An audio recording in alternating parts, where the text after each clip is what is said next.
channel. Nagatid ako sa alaga ko.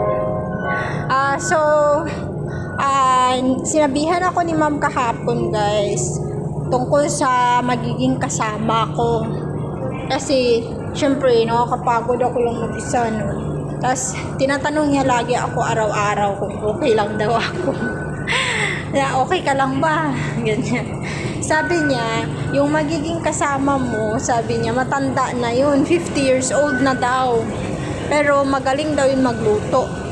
Expert na siya sa pagluluto. Kasi, ano daw yun, 14 years na daw siya dito sa Hong Kong. At saka 50 years old na daw. Kasi yun, mas pinili pala nila ni ma'am na kunin is yung matanda na. Ayun.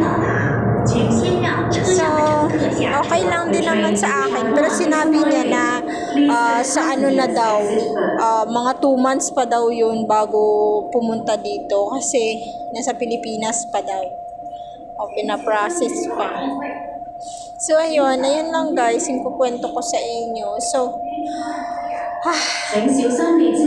nakakapagod pag ako lang talaga mag-isa kasi yung pagkagising ko, no, kasi kasuhin ko yung dalawa, yung ano ng bata, piniprepare ko naman na sa gabi, pero pagka umaga kailangan kasi magbaon ng panganay ng lunch.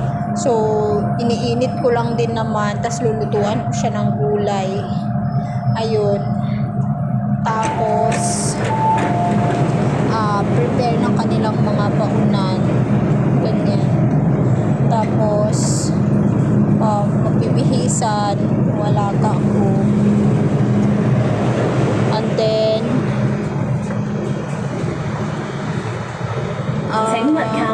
pagkatapos niya, syempre, lalakad na ulit kami. So, pagka umaga, gutom talaga ako. Kaya parang nanghihina ako. Hindi pa, uminom lang ako ng mainit na tubig. Tapos, hindi ako nakapag-kape. Pagbalik ko na, so pabalik na ako ngayon, magkakape na ako. So, ayun guys. Salamat sa palaging support sa aking YouTube channel. Dito ako sa MTR. Biyahe ako papuntang Taipei. Balik ako Taipei.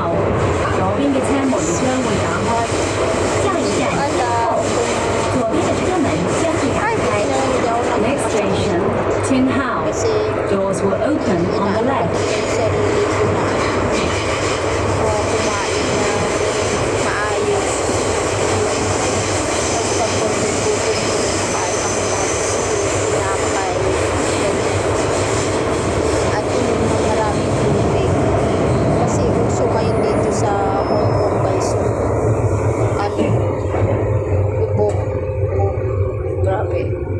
Yung mom ko lagi may